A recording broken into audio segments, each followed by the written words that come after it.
Welcome to రవికిరణాలు TV. Bulletin ముందుగా headlines చూద్దాం. మళ్లీ కరోనా కలకలం. సమీక్ష నిర్వహించిన ఏపీ సీఎం జగన్. గత 24 గంటల్లో దేశంలో 328 కొత్త కేసులు, ఏపీలోనూ 3 పాజిటివ్ కేసులు.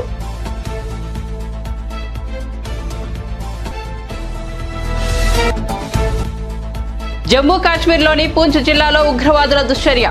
ఉగ్రవాదుల ఏరివేత ఆపరేషన్ చేపడుతుండగా 2 ఆర్మీ ట్రక్కులపై దాడి చేసిన తీవ్రవాదులు. ఇంటెలిజెన్సీ సమాచారంతో బుధవారం రాత్రి నుంచి ఆపరేషన్ చేపడుతున్న ఆర్మీ. వాహనదారులకు తెలంగాణ ప్రభుత్వం శుభవార్త.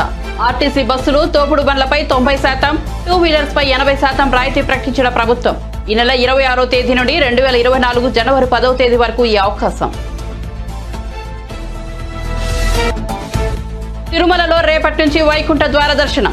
శనివారం ఉదయం 1:45 నుంచి తిరుమలలో వైకుంఠ ద్వార దర్శనం. టోకెన్లు జారీ చేసిన టీటీడీ అధికారులు. తిరుమల తిరుపతిలోని 9 చోట్ల టోకెన్ కౌంటర్లు ఏర్పాటు. ఇక వార్త వివరాల్లోకి వెళ్తే, టీడీపీ అధినేత చంద్రబాబు నాయుడు ఉండవల్లిలోని తన నివాసంలో చండీయాగం, సుదర్శన నారసింహ హోమం నిర్వహించారు. చంద్రబాబు, నారా భువనేశ్వరి దంపతులు ఈ క్రతువుల్లో పాల్గొన్నారు. ఈ కార్యక్రమంలో టీడీపీ నేతలు దేవినేని ఉమా, ధూళిపాల నరేంద్ర కుమార్, కొల్లు రవీంద్ర, బోండా ఉమా నారాయణ, కన్నా లక్ష్మీనారాయణ తదితరులు కూడా పాల్గొన్నారు. ఏపీలో మరికొన్ని నెలల్లో ఎన్నికలు రానుండడం, ఇటీవల చంద్రబాబు జైలు నుంచి విడుదల కావడం, నారా లోకేష్ యువకులం విజయవంతంగా ముగియడం తదితర పరిణామాల నేపథ్యంలో చంద్రబాబు ఇంట హోమాలు నిర్వహించడం ప్రాధాన్యత సంతరించుకుంది. దీనికి సంబంధించిన ఫోటోలను తెలుగుదేశం పార్టీ సోషల్ మీడియాలో పంచుకుంది. తెలంగాణలో కరోనా భయాలు పెరుగుతున్నాయి. కొత్త కోవిడ్ కేసులు నమోదవుతున్నాయి. గడిచిన 24 గంటల్లో కొత్తగా 9 కరోనా కేసులు నమోదైనట్లు రాష్ట్ర వైద్య ఆరోగ్య శాఖ వెల్లడించింది. ఇప్పటి వరకు రాష్ట్రంలో 27 కరోనా కేసులు నమోదు కాగా 1 రికవరీ అయ్యారు. తాజాగా నమోదైన 9 కేసుల్లో 8 మంది హైదరాబాద్, 1 రంగారెడ్డి జిల్లా నుంచి ఉన్నారు. తెలంగాణలో రికవరీ రేటు 99.51% ఉంది. నీలోఫర్లో 2 నెలల చిన్నారికి కరోనా నిర్ధారణ కాగా ఆ పాపకు వెంటిలేటర్ పై చికిత్స అందిస్తున్నారు. కరోనా కేసులు పెరుగుతున్న క్రమంలో 10 ఏళ్లలోపు చిన్నారులు, 60 ఏళ్ల పైబడిన వారు జాగ్రత్తగా ఉండాలని వైద్య అధికారులు సూచించారు. వీరు తమ నివాసాల నుంచి అనవసరంగా బయటకు రాకూడదని తెలిపేదే. బయటకు వచ్చే ప్రతి ఒక్కరూ మాస్క్ ధరించాలని వైద్యులు సూచించారు. జ్వరం, దగ్గు, జలుబు, ఒళ్ళు నొప్పులు, శ్వాస తీసుకోవడంలో ఇబ్బందులు కనిపిస్తే తక్షణమే కోవిడ్ టెస్టులు చేయించుకోవాలని సూచించింది. దేశంలో మరోసారి కరోనా మహమ్మారి తాలూకు ప్రకంపనలు వినిపిస్తున్నాయి. గడిచిన 24 గంటల్లో దేశంలో 328 కొత్త కేసులు నమోదయ్యాయి. ఏపీలోనూ 3 పాజిటివ్ కేసులు గుర్తించారు. దేశంలో ప్రస్తుతం వ్యాపిస్తున్న వేరియంట్ JN.1 గా ప్రచారంలో ఉన్న నేపథ్యంలో ఏపీ సీఎం జగన్ సమీక్ష నిర్వహించారు. దేశంలో మళ్లీ కరోనా గంటికలు మోగుతుండడం పట్ల అధికారులతో చర్చించారు.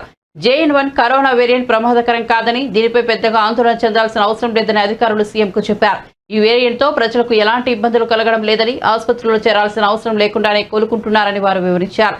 JN.1 డెల్టా వేరియంట్ లక్షణాలు లేవని అధికారులు స్పష్టం చేశారు. అయితే JN.1 వేరియంట్కు వేగంగా వ్యాపించే లక్షణం ఉందని తెలిపారు. మాజీ జేడీ వివి లక్ష్మీనారాయణ కొత్త రాజకీయ పార్టీని స్థాపించారు. తన పార్టీ పేరు జై భారత్ నేషనల్ పార్టీ అని లక్ష్మీనారాయణ వెల్లడించారు.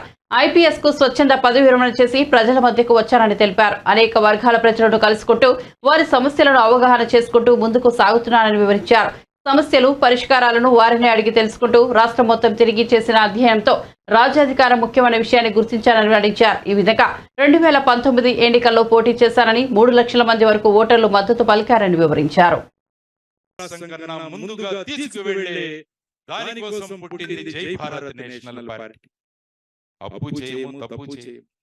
ఆంధ్రప్రదేశ్ రాష్ట్రాన్ని గుజరాత్ కన్నా ముందుకు తీసుకువెళ్తాం ఖచ్చితంగా. ఈ దయనీయ స్థితి ఇప్పటికైనా మారాలి. దానికోసమే ఈ జై భారత్ నేషనల్ పార్టీ నుంచి ముందుకొస్తున్నాం. ఈ ఆశయంతోనే మేమందరము మీ ముందు నిలుచున్నాం.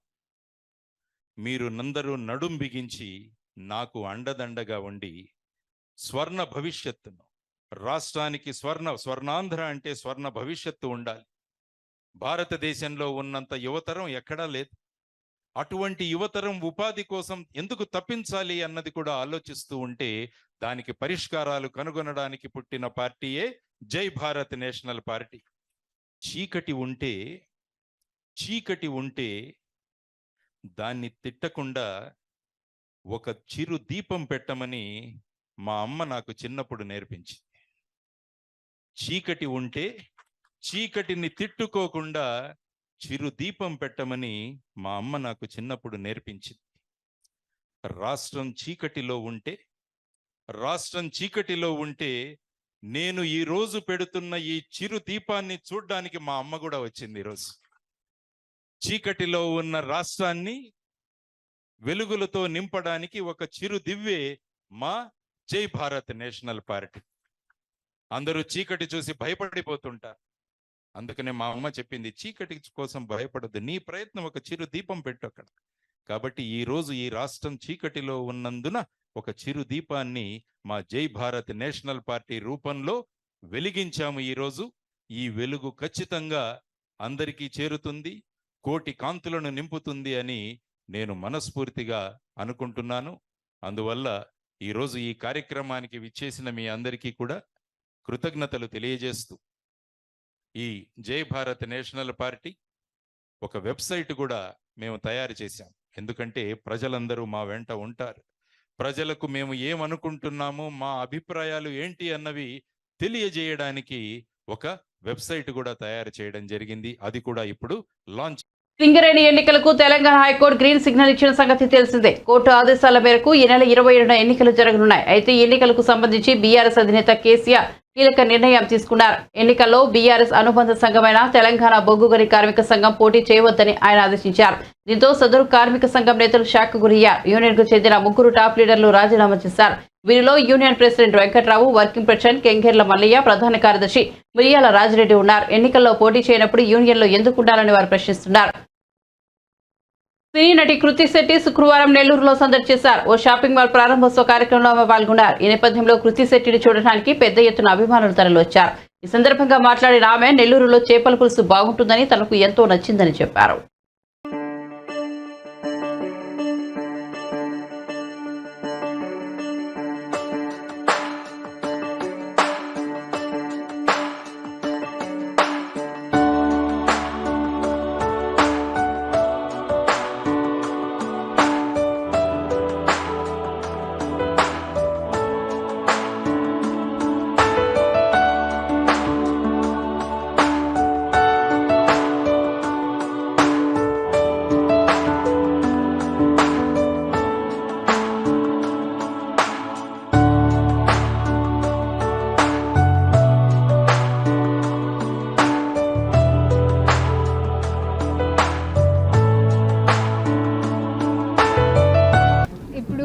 తమిళ్లో 3 ఉన్నాయి, శర్వానంద్ గారు తెలుగులో నెక్స్ట్ ఉంది, అండ్ మలయాళంలో ఒకటి.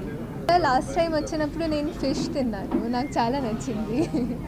చేపల పులుసు కదా, ఫేమస్. లాస్ట్ టైం వచ్చినప్పుడు కూడా ఇక్కడ ఎనర్జీ నాకు చాలా నచ్చింది. యాక్చువల్లీ మొన్నే నా ఫోన్లో అలా వీడియో చూస్తున్నాను, నెల్లూరు వచ్చిన వీడియో. సో అప్పుడు కూడా నాకు ఆ ఎనర్జీ మళ్ళీ ఫీల్ చేశాను. అండ్ ఈరోజు కూడా కింద ఉన్నప్పుడు మళ్ళీ ఆ ఎనర్జీ వచ్చింది. లాస్ట్ టైం నెల్లూరు వచ్చాను కదా, ఆ వీడియోస్ నేను నిన్నే చూశాను. ఎప్పుడు ఎక్సైట్మెంట్ కదా, నేను ఎక్కువ ఎక్సైట్మెంట్ ఉన్నాను.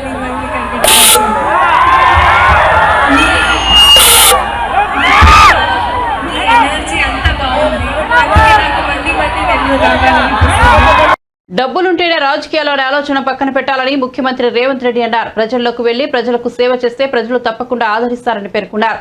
శుక్రవారం బాగ్లింగంపల్లిలోని బిఆర్ అంబేద్కర్ లా కాలేజ్లో అలుమ్ని మీట్ గ్రాడ్యుయేషన్ డేలో సీఎం పాల్గొన్నారు. ఈ సందర్భంగా సీఎం మాట్లాడుతూ ఎమ్మెల్యేలు వివేక్, వినోద్ రామాయణంలో లవకుశులు లాంటి వారని కొనియాడారు. ఎంత సంపాదించామనేది కాదు, సమాజానికి ఎంత పంచామనేది సామాజిక బాధ్యత అని కాకా విధానం అన్నారు. అటువంటి కాకా వర్ధంతి రోజు గ్రాడ్యుయేషన్ డే నిర్వహించడం గొప్ప కార్యక్రమమని ప్రశంసించారు. గత 50 ఏళ్లుగా ఎంతో మంది విద్యార్థులను తీర్చిదిద్దిన ఘనత కాకా సొంతమని వ్యాఖ్యానించారు. దేశ నిర్మాణంలో ఆయన వారి సామాజిక బాధ్యతను నిర్వర్తించారు. ఎలాంటి లాభాపేక్ష లేకుండా విద్యార్థులకు విద్యనందిస్తున్న ఘనత కాకా కుటుంబానిదన్నారు. తెలంగాణ ఉద్యమంలో కాకా ఫ్యామిలీ ముందుందన్న సీఎం ఢిల్లీలోని కాంగ్రెస్ ఆఫీస్ కూడా కాకా పేరునే ఉందని తెలిపారు. దేశ నిర్మాణంలో కూడా కాకా పాత్ర ఉందన్నారు. కాకా వెంకటస్వామి గారి వర్ధంతి సందర్భంగా డాక్టర్ బిఆర్ అంబేద్కర్ కళాశాల పూర్వ విద్యార్థులందరూ కళాశాల సెక్రటరీ సరోజ గారి పర్యవేక్షణలో ఇంత మంచి కార్యక్రమాన్ని ఏర్పాటు చేసి పూర్వ విద్యార్థులనే కాకుండా ఈనాటి విద్యార్థులందరికీ ఒక స్ఫూర్తినివ్వడానికి బ్రహ్మాండమైన కార్యక్రమాన్ని ఏర్పాటు చేసి ఈ కార్యక్రమంలో మంత్రివర్యులు దుద్దిల్ల శ్రీధర్ బాబు గారు, మంత్రివర్యులు పొన్నం ప్రభాకర్ గారు, శాసనసభ్యులు విజయ రమణారావు, శాసనసభ్యులు రాజ్ ఠాకూర్ గారు, అదేవిధంగా వెంకటస్వామి గారి కుమారులు గడ్డం వినోద్ గారు, గడ్డం వివేక్ గారు, వారిద్దరిని చూసినప్పుడు నాకు రామాయణంలో లవకుశలం చూసినట్టుగా అనిపిస్తుంది.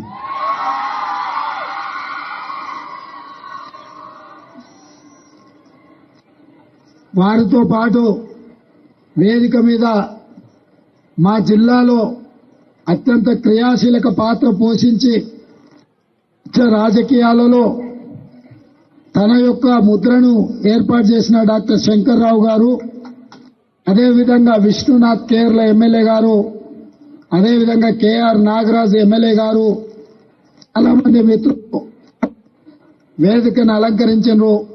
అదేవిధంగా విమలక్క గారు, ప్రొఫెసర్ పురుషోత్తం గారు, చాలా మంది పూర్వ విద్యార్థులు, యువమిత్రులు, వంశీ ఈ మొత్తం కార్యక్రమాన్ని పర్యవేక్షిస్తూ ఇంత మంచి కార్యక్రమాన్ని ఏర్పాటు చేసిన యాజమాన్యానికి, సిబ్బందికి మనస్ఫూర్తిగా ధన్యవాదాలు తెలియజేస్తున్నా. మిత్రులారా, ఎంత సంపాదించడమని కాదు, సమాజానికి ఎంత పంచడం అనేది బాధ్యత. ఆ సామాజిక బాధ్యతలో కాకా వెంకటస్వామి గారి కుటుంబం ముందుండి 50 సంవత్సరాలు 1973లో ప్రారంభించిన ఈ విద్యా సంస్థను 50 సంవత్సరాలు 1,50,000 మందిని నైపుణ్యం కలిగిన విద్యార్థులను తయారు చేసి ఈ దేశ నిర్మాణంలో అత్యంత క్రియాశీలక పాత్ర పోషించడం అభినందనీయం. వారి కఠోరమైన పట్టుదల, దీక్ష ఈరోజు ఈ నుంచి వాళ్ళ విద్యా సంస్థల నుంచి లాయర్లను, డాక్టర్లను, ఇంజనీర్లను, ప్రొఫెసర్లను, ఐఏఎస్లను, ఐపీఎస్లను తయారు చేసి ఈ దేశ నిర్మాణంలో వారి బాధ్యతను, సామాజిక బాధ్యతను నెరవేర్చిండ్రు. మీరందరూ యాజమాన్యానికి పెద్ద ఎత్తున చప్పట్లతో వారిని అభినందించాల్సిందిగా కోరుకుంటున్నా. ఈనాడు కార్పొరేట్ పరిశ్రమలు నడిపే వాళ్ళు ఈ సంవత్సరం 1000 కోట్లు లాభాలు ఆర్జించడం, వచ్చే సంవత్సరం 2000 కోట్లు సంపాదించడం ఎలా అని టార్గెట్ పెట్టుకుంటున్నారు. కానీ కాకా వెంకటస్వామి గారి కుటుంబం దాదాపుగా ప్రతి సంవత్సరం 3,000 మంది విద్యార్థులను తయారు చేసి ఈరోజు వాళ్లకు విద్యను అందించి వాళ్ళకు అన్ని రకాలుగా అండగా నిలబడి వాళ్ళని అందరినీ కూడా ఒక ధైర్యంతో కష్టపడితే, మంచిగా చదువుకుంటే ఉజ్వల భవిష్యత్తు ఉంటుంది అని చెప్పి వాహనదారులకు తెలంగాణ ప్రభుత్వం శుభవార్త చెప్పింది. పెండింగ్ చలాన్లపై భారీగా డిస్కౌంట్లను ప్రకటించింది. 2 కోట్లకు పైగా పెండింగ్ లో ఉన్న చలాన్లు ఉండటంతో రాష్ట్ర ప్రభుత్వం రాయితీ కల్పించాలని నిర్ణయం తీసుకుంది. ఆర్టీసీ బస్సులు, తోపుడు బండ్లపై 90% రాయితీ, 2 వీలర్లపై 80%, ఆటోలు, 4 వీలర్లపై 60%, భారీ వాహనాలపై 50% రాయితీ లేదా తగ్గింపుని ఇచ్చినట్లు ప్రభుత్వం ప్రకటించింది. ఈ నెల 26వ తేదీ నుంచి 2024 జనవరి 10వ తేదీ వరకు వాహనదారులు ఈ అవకాశాన్ని సద్వినియోగం చేసుకోవాలని సూచించింది. 2022 మార్చి 31 నాటికి రాష్ట్రంలో 2.4 కోట్ల చలాన్లు పెండింగ్ లో ఉన్నాయి. వీటిని తగ్గించుకోవడానికి గత ఏడాది ప్రత్యేక రాయితీ ప్రకటించారు. దీనికి అనూహ్య స్పందన వచ్చింది. 45 రోజుల వ్యవధిలో 300 కోట్ల వరకు వసూలయ్యాయి. దాదాపు 65% చలాన్లు చెల్లించారు. అయితే ఆ తర్వాత మళ్లీ పెండింగ్ చలాన్లు పెరిగిపోతున్నాయి. గత నెలాఖరున చలాన్ల సంఖ్య మళ్లీ 2 కోట్లను దాటింది. దీంతో ప్రభుత్వం మరోసారి రాయితీని ప్రకటించింది. పార్లమెంటుపై దాడి అంటే దేశ ప్రజాస్వామ్యంపై దాడి జరిగినట్లేనని తెలంగాణ ఉప ముఖ్యమంత్రి బట్టి విక్రమార్క ఆరోపించారు.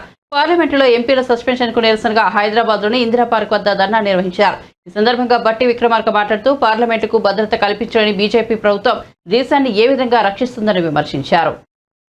భారత పార్లమెంట్ పైన దాడి అంటే ఈ దేశ ప్రజాస్వామ్యం పైన దాడిగా భావించాలి. భారత పార్లమెంట్ పైన దాడి అంటే ఈ దేశ భారత రాజ్యాంగం పైన దాడిగానే భావించాలి. అందుకే ఈ రోజు బాధ్యత కలిగిన పార్లమెంట్ సభ్యులందరూ ఈరోజు పార్లమెంట్ లో 13వ తారీఖు నాడు జరిగినటువంటి దాడిపైన చాలా స్పష్టంగా సభలో చర్చ జరగాలి, దానికి సంబంధించిన సమాచారం సభకి ఇవ్వాలి అని అడిగిన పాపానికి ఈరోజు దాదాపు 146 మంది పార్లమెంటు సభ్యుల్ని భారత పార్లమెంట్ నుంచి సస్పెండ్ చేశారు అని అంటే అసలు ఇంతకంటే సిగ్గు చేయటైనటువంటి అంశం ఈ భారతదేశంలో ఎప్పుడు జరగలేదనే చెప్పక తప్పనిసరి పరిస్థితుల్లో చెప్తా ఉన్నాను. ఇది చాలా దుర్మార్గం. ప్రశ్నిస్తే అరెస్టులు, ప్రశ్నిస్తే భారత పార్లమెంట్ నుంచి బహిష్కరణ. అంతిమంగా భారత ప్రజాస్వామ్యంలో ఈరోజు స్వేచ్ఛగా మాట్లాడేటువంటి హక్కు లేదు, స్వేచ్ఛగా భావ వ్యక్తీకరణ చేసే పరిస్థితి లేదు. ఈనాడు భారతదేశంలో ప్రజాస్వామ్యం ఉన్నదా లేక నియంతృత్వ పాలన జరుగుతుందా అంటే చర్చల సందర్భంలో అనేక సార్లు మనం నియంతృత్వ పోకడల వైపు ఈ దేశ పాలన కొనసాగుతోందని చెప్పినటువంటి సందర్భాలకి ఇంతకంటే ఉదాహరణ ఇంకేది ఉండదని కూడా ఈ సందర్భంగా స్పష్టం చేస్తా ఉన్నాను. దేశంలో ఉన్నటువంటి యావత్ ప్రజాస్వామ్యవాదులారా ఒక్కసారి ఆలోచన చేయండి. తెచ్చుకున్న ప్రజాస్వామ్యం ఒక్క రోజుతో రాలేదు మనకి. తెచ్చుకున్న ప్రజాస్వామ్యం ఆషామాషిగా రాలేదు మనకి. తెచ్చుకున్న ప్రజాస్వామ్యం అనేక మంది జీవితాలు పణంగా పెడితే, లేకపోతే అండమాన్ లాంటి జైల్లో, సెల్యులర్ జైల్లో వారి జీవితాలన్నీ మగ్గిపోతే మనకు ప్రజాస్వామ్యం వచ్చింది. అటువంటి ప్రజాస్వామ్యాన్ని కాపాడుకోవాల్సిన బాధ్యత అందరిపైన ఉంది. ఈరోజు భారత పార్లమెంట్లో జరిగినటువంటి దాడి సందర్భంగా అతను ఒక పొగ బాంబు వేశాడని మనం చూసాం చాలా స్పష్టంగా. మరి అదే అగంతకుడు ఇంకేదైనా దుర్మార్గ కార్యక్రమాన్ని పాల్పడి ఉంటే ప్రపంచ దేశాల్లో భారత ప్రజాస్వామ్యం యొక్క విలువ ఎంత దిగజారిపోయేదో ప్రపంచ దేశాలు భారతదేశ ప్రజల పట్ల ఎంత చులకనగా చూసేవాళ్ళో ఈ సంఘటన బట్టి మనకి అర్థమవుతాం. భారత పార్లమెంట్ని రక్షించుకోలేనటువంటి ఈ పాలకులు భారతదేశాన్ని రక్షిస్తారా అని ప్రతి ఒక్కళ్ళు ఈరోజు ఆలోచన చేస్తా ఉన్నారు. ఇంత పెద్ద సువిశాలమైనటువంటి భారతదేశాన్ని కాపాడాల్సినటువంటి భారత పార్లమెంట్ లేకపోతే భారత ప్రభుత్వం ఈరోజు ఈ దేశ రక్షణని పూర్తిగా గాలికి వదిలేసిందని చెప్పడానికి ఎటువంటి సందేహం లేదు. ఎన్నికలు వస్తున్నటువంటి ప్రతి సందర్భంలో బార్డర్లో ఏదో చిన్న అంశాన్ని సృష్టించడం, ఈ దేశ రక్షణ కోసం మేము ప్రాణాలు సైతం పడంగా పెట్టామనేటువంటి యొక్క భావోద్రేకం అనేటువంటి భ్రమలను కల్పించడం, దాని ద్వారా అధికారంలో రావాలనేటువంటి ఆలోచన తప్ప నిజంగా ఈ దేశాన్ని రక్షిద్దామని కానీ భారత పార్లమెంట్ కానీ ప్రజాస్వామ్యాన్ని కానీ కాపాడదామనేటువంటి ఆలోచన కానీ లేకపోతే ప్రపంచ దేశాల్లో అతిపెద్ద ప్రజాస్వామ్య దేశం అనేటువంటి భారతదేశ గౌరవాన్ని నిలబెడదామనేటువంటి ఆలోచన కానీ ఈ పాలకులు లేదని చెప్పడానికి ఇంతకంటే స్పష్టమైనటువంటి సంఘటనలు ఏమీ లేవని. నూతన సంవత్సర వేడుకలను రాత్రి 1 గంటలోపు ఆపేయాలని హైదరాబాద్ సిపి కొత్తకోట శ్రీనివాసరెడ్డి సూచించారు. నిబంధనలు అతిక్రమిస్తే కఠిన చర్యలు తీసుకుంటామని హెచ్చరించారు. పబ్బులు, బార్లలో డ్రగ్స్ ఉన్నాయని తెలిస్తే కఠిన చర్యలు తీసుకుంటామని వార్నింగ్ ఇచ్చారు. డ్రంక్ అండ్ డ్రైవ్ లో దొరికిపోతే 10,000 జరిమానా, 6 నెలల జైలు శిక్ష తప్పదని హెచ్చరించారు. హైదరాబాద్ కమిషనరేట్ లో నగర వార్షిక నేర నివేదికను ఆయన విడుదల చేశారు. ఈ సందర్భంగా ఆయన మాట్లాడుతూ డ్రగ్స్ నిర్మూలనకు నార్కోటిక్ బ్యూరో తీవ్రంగా కృషి చేస్తోందని తెలిపారు. సరఫరా చేసే వాళ్ళు ఎక్కడ ఉన్నా వెతికి మరీ పట్టుకుంటామన్నారు. డ్రగ్స్ గుర్తించేందుకు స్నిఫర్స్ డాగ్స్ ను వాడుతామని తెలిపారు. It's our duty to see that, while we allow enjoyment, revelry, but it's also our duty to see that they don't cross the line, the limits. So New Year సందర్భంగా ఇదే అవకాశాన్ని తీసుకొని మీకు నేను ఇక్కడ నుంచి చెప్పదలుచుకున్నాను. ఆల్రెడీ మీకు ప్రెస్ నోట్ కూడా ఇవ్వడం జరిగింది 2 రోజుల క్రితం. అందులో all the new year restrictions as usual every year ఉన్నట్టుగానే ఈవెంట్స్ మీద కానీ, తర్వాత ఎస్టాబ్లిష్మెంట్స్ ఎంతవరకు ఫంక్షన్ చేయాలన్న విషయంలో కానీ, అంటే 1 o'clock వరకు మాత్రమే చేయాలి. ఆ తర్వాత 1 నిమిషం కూడా మేము అలో చేయం. సో 12:45 నుంచే క్లోజర్కి చర్య తీసుకోవాలి ఆల్ ఎస్టాబ్లిష్మెంట్స్. అంటే ఆ టైంలో 12:30, 12:45 నుంచే కస్టమర్స్కి ఇంక క్లోజ్ చేస్తున్నా వెళ్ళిపోవడం చెప్పడం, నాట్ 1 o'clock చెప్పడం కదా. ఎందుకంటే 1 o'clock చెప్తే 1:30 అవుతుంది, 2 కూడా అవుతుంది. సో అట్లాగే ఈ ఏవైతే ఈవెంట్స్ మ్యూజిక్ అండ్ ఇవన్నీ సౌండ్తో చేసే ఈవెంట్స్లో డెసిబెల్స్ కూడా మీటర్స్ ఉన్నాయి. డెసిబెల్స్ పెట్టి మేము అవి ఫాలో అవుతున్నారో లేదో చూస్తాము. They should not create noise pollution. And of course once again, any use of drugs in the parties, in any pub, any restaurant, any house, anything, we are going to deploy more people. We are going to deploy more citizens who are now willing to work with us to give information. And apart from what database we already have, You have used drugs means your pub is not going to open again, your restaurant is not going to open again, come what may. Even if it is a farmhouse, it will be locked, and we will see that they are all seized. We will use the firm arm of the law, and we will ensure that these things do not happen for the good of everyone. Yet if some people dare do this, and if you are caught, you are finished. Even if you are not caught on the day we come to know, we are going to chase you. So that is the message I want to send across through all of you. And so this press note మీకు already తెలుసు. I thank you for very prominently publishing it as usual and doing your part as a responsible media. So I told you 37,866 drunk and drive cases అయినాయి, of which 3,782 imprisoned, suspended driving license 556, amount fined is about 91 lakhs. Then the removal of obstructive parking and encroachments బాగా జరగాలని చెప్పాను నేను. అది ఇంకా అంటే ఇప్పటికి what I found is, because I was DCP traffic about 2 decades ago, what I am finding, these busy hours, business hours in the business districts, what they call as these downtowns, our time lo there is, we used to have that time, I think it is still there, we used to have restrictions on movement of certain vehicles, slow moving vehicles, I mean these trolley autos. Of course, certainly no trucks, but somehow I am finding them moving. So that they cause lot of traffic congestion. YCP ప్రభుత్వం రాష్ట్రాన్ని అప్పుల పాలు చేసిందని తెలుగుదేశం అధికార ప్రతినిధి నీలాయపాలెం విజయ్ కుమార్ విమర్శించారు. రాష్ట్ర ప్రభుత్వ మొత్తం 11 లక్షల కోట్లు దాటాయన్నారు. జగన్మోహన్ రెడ్డి అప్పులతో ఈ ఏడాది 28,626 కోట్ల వడ్డీలు కట్టాల్సి వస్తుందని ఆందోళన వ్యక్తం చేశారు. కార్పొరేషన్ల అప్పులకు కట్టే వడ్డీలు కలిపితే ఆ మొత్తం మరింత పెరుగుతుందని తెలిపారు. ఇదే పరిస్థితి కొనసాగితే రాష్ట్ర ప్రభుత్వ ఆదాయం అంతా వడ్డీలు కట్టడానికే సరిపోతుందన్నారు. రాష్ట్ర ఆర్థిక పరిస్థితి అధ్వానమని ఆర్బీఐ నివేదిక చెప్పిందని విజయ్ కుమార్ తెలిపారు. అప్పులు తీసుకోవడంలో దేశంలోనే టాప్ 3లో రాష్ట్రం ఉందని 2023-24లో రాష్ట్రాలన్నీ చేసిన అప్పులలో ఏపీ వాటా 11.6% అని పేర్కొన్నారు. విద్యారంగంలో ఎక్కువ ఖర్చు చేస్తున్నారని అబద్ధాలు చెబుతున్నారని గత ప్రభుత్వం కంటే తక్కువ ఖర్చు చేశారన్నారు. ఆరోగ్యశ్రీ కింద చికిత్స చేసే ఆసుపత్రులకు బిల్లులు ఇవ్వడం లేదని, వైద్య రంగానికి బడ్జెట్లో 5.6% ఖర్చు పెట్టారని చెప్పారు. ఏపీ ప్రభుత్వం విద్య, వైద్య సంక్షేమం, పెట్టుబడుల రంగాలకు చేసిన ఖర్చు మిగతా రాష్ట్రాలతో పోలిస్తే చాలా తక్కువని ఆర్బీఐ నివేదిక తేల్చిందని నీలహైపాలెం విజయ్ కుమార్ వెల్లడించారు. అందరికీ నమస్కారం అండి. ఆంధ్ర ఆర్థిక పరిస్థితి అధ్వాన్నం, ఇది తెలుగుదేశం పార్టీ చెప్పట్లేదు, నేను చెప్పట్లేదు, ఆంధ్ర ప్రజలు కూడా చెప్పట్లేదు. చెప్పి విసిగి వేసారిపోయాము. ప్రభుత్వం పట్టించుకోవడం కూడా మానేసింది. కానీ ఈసారి చెప్పింది ఎవరంటే రిజర్వ్ బ్యాంక్ ఆఫ్ ఇండియా తన నివేదికలో అన్ని రాష్ట్రాల యొక్క పరిస్థితుల్ని సమీక్షిస్తూ ఒక్కొక్క ప్రాధాన్య రంగాన్ని తీసుకొని ఎంత ఘోరంగా ఉందో ఆంధ్రప్రదేశ్ యొక్క ఆర్థిక పరిస్థితి అంటూ గత వారం state finances, revenue dynamics and fiscal capacities of Indian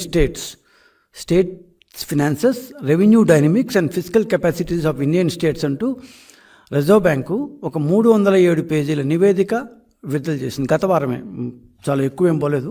so ఈ యొక్క నివేదికలో రాష్ట్రాల ఆదాయాలు ఏంటి, అప్పులు, పన్నుల సంపాదనలు, కట్టే వడ్డీలు, ఎన్ని సంవత్సరాలకి ఈ వడ్డీలు, ఈ అప్పులు కట్టాలి, రాబోయే సంవత్సరాలకి ఎన్ని బ్యాంక్ గ్యారెంటీలు ఇచ్చారు, విద్య, కుటుంబ సంక్షేమం, వైద్యం, సంక్షేమ రంగం, ప్రజారోగ్యం, ఇట్లాంటి కీలక రంగాల మీద పెట్టే ఖర్చు ఒక్కొక్క రాష్ట్రం ఎంత పెడుతోంది, ఏ రాష్ట్రం ఎంత పెడుతోంది, ఏ రాష్ట్రం తన యొక్క టోటల్ ఖర్చులో, తన మొత్తం ఖర్చులో ఈ రంగాలకు ఎంత పెడుతోంది, వీటి యొక్క కెపాసిటీ ఎంత, ఇట్లా చాలా డీటెయిల్గా ఇచ్చింది. సో మన ఆంధ్ర రాష్ట్రంలో మేమేమో చేసాము, చాలా పొడి చేసాము, సంక్షేమ రంగం మీద మేము 3 లక్షల కోట్లు పెట్టాము, 2 లక్షల కోట్లు పెట్టాము అంటూ చెప్పే ఈ గవర్నమెంటు విద్యా, వైద్య రంగం, అసలు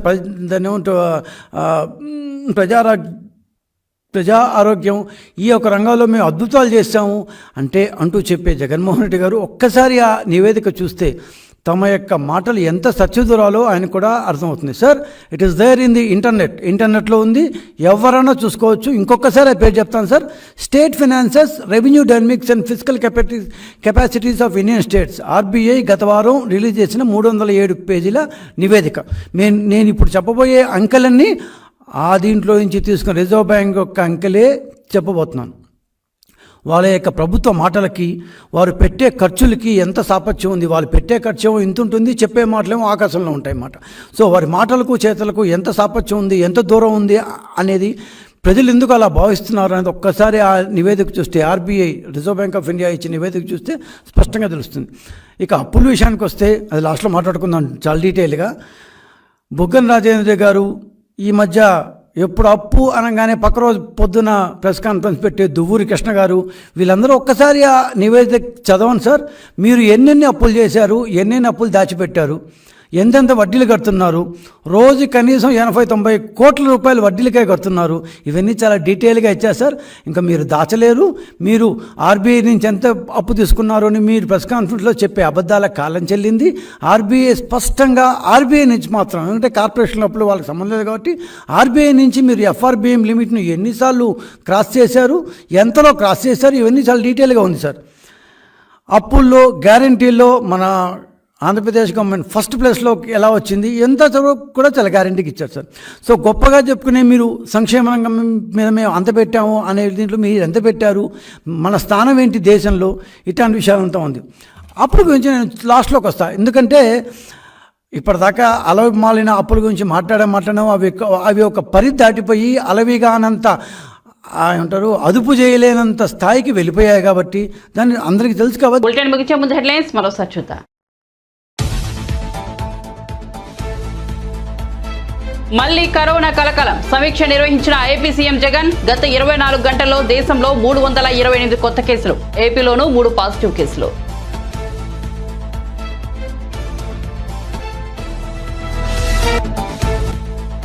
జమ్మూ కాశ్మీర్లోని పూంచ్ జిల్లాలో ఉగ్రవాదుల దుశ్చర్య. ఉగ్రవాదుల ఏరివేత ఆపరేషన్ చేపడుతుండగా 2 ఆర్మీ ట్రక్కులపై దాడి చేసిన తీవ్రవాదులు. ఇంటెలిజెన్సీ సమాచారంతో బుధవారం రాత్రి నుంచి ఆపరేషన్ చేపడుతున్న ఆర్మీ. వాహనదారులకు తెలంగాణ ప్రభుత్వం శుభవార్త. ఆర్టీసీ బస్సులు, తోపుడు బండ్లపై 90%, 2 వీలర్స్ పై 80% రాయితీ ప్రకటించిన ప్రభుత్వం. ఈ నెల 26వ తేదీ నుండి 2024 జనవరి 10వ తేదీ వరకు ఈ అవకాశం. తిరుమలలో రేపటి నుంచి వైకుంఠ ద్వార దర్శనం. శనివారం ఉదయం 1:45 నుంచి తిరుమలలో వైకుంఠ ద్వార దర్శనం. టోకెన్లు జారీ చేసిన టీటీడీ అధికారులు. తిరుమల తిరుపతిలోని 9 చోట్ల టోకెన్ కౌంటర్లు ఏర్పాటు. మరిన్ని అప్డేట్స్ కోసం చూస్తూనే ఉండండి రవికిరణాలు టీవీ.